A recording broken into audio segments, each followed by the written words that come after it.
Assalamualaikum warahmatullahi wabarakatuh.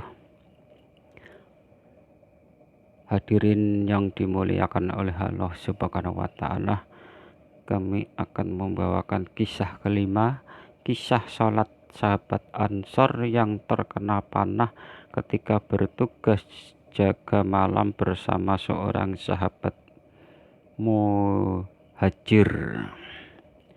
Ketika baginda Nabi Shallallahu Alaihi Wasallam dalam perjalanan pulang dari suatu peperangan, beliau waktu malam singgah di suatu tempat dan bersabda, "Siapakah yang siap menjadi petugas jaga pada malam ini?" Sayyidina Ammar bin Yasir radhiyallahu anhuma dari kalangan muhajirin dan Sayyidina Abbad bin Basir radhiyallahu anhu dari kalangan Ansor berkata, "Kami berdua siap bertugas jaga malam ini." Kemudian baginda Nabi Shallallahu Alaihi Wasallam menyuruh mereka agar bertugas jaga di sebuah bukit yang kemungkinan musuh bisa datang dari arah tersebut. Keduanya pergi ke bukit tersebut. Setibanya di sana, sahabat Ansor berkata kepada saudaranya dari kaum muhajirin, "Mari kita bagi malam ini menjadi dua bagian. Bagian yang pertama, aku yang bertugas jaga dan engkau beristirahat. Bagian yang kedua, engkau yang bertugas jaga dan aku yang beristirahat. Sehingga malam ini kita dapat berjaga semalam bergantian.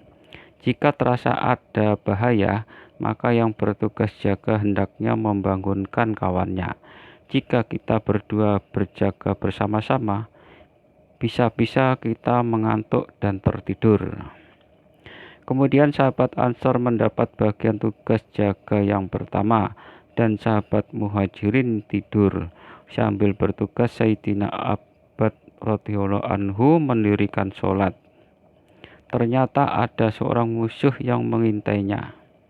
Dari jarak jauh, musuh itu membidikkan anak panahnya ke arah Sayyidina Abbad radhiyallahu anhu. Tetapi Sayyidina Abbad radhiyallahu anhu tetap tegak, tidak goyah sedikit pun. Musuh pun melepaskan lagi anak panahnya, hingga akhirnya musuh melepaskan anak panahnya yang ketiga. Setiap anak panah menancap di badan Sayyidina Abbad radhiyallahu anhu. Ia langsung mencabut dan melemparkannya dengan tangannya. Lalu ia rukuk dan sujud dengan tenang. Selesai sholat, Sayyidina Abbad radhiyallahu anhu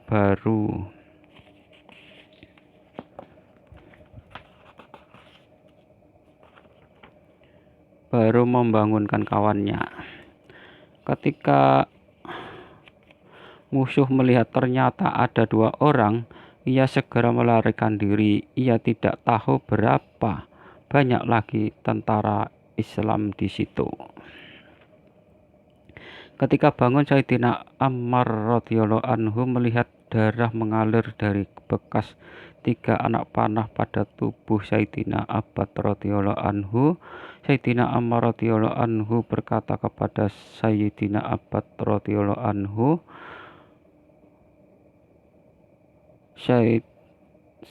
"Subhanallah, mengapa engkau tidak membangunkanku dari tadi?" Sayyidina Abbad radhiyallahu anhu menjawab, "Ketika aku sholat tadi, aku mulai membaca surat Al-Kahfi dan hatiku enggan untuk rukuk sebelum menyelesaikan surat ini. Namun aku merasa khawatir aku bisa mati jika dipanah terus-menerus sehingga tugas dari baginda Rasulullah SAW tidak tertunaikan. Jika aku tidak mencemaskan hal itu, akan kuselesaikan bacaan surat itu sebelum rukuk, walaupun aku harus mati.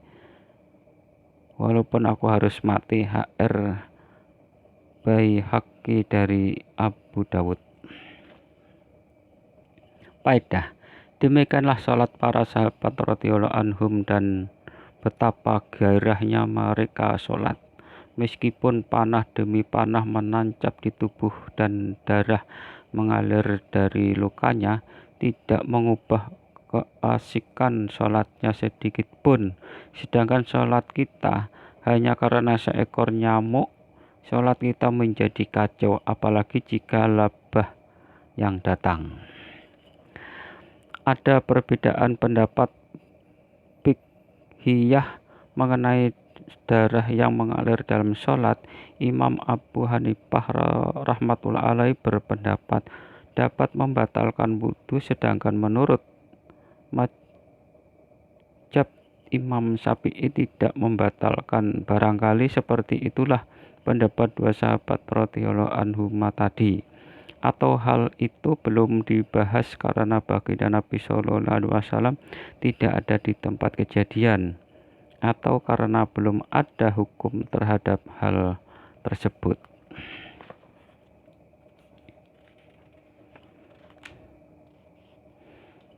Demikianlah kisah kelima sahabat Ansor yang terkena panah ketika bertugas jaga malam bersama seorang sahabat mujahir.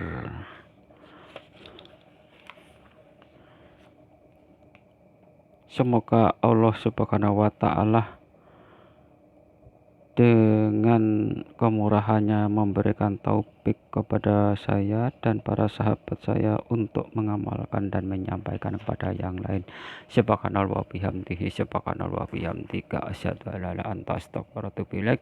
Wassalamualaikum warahmatullahi wabarakatuh.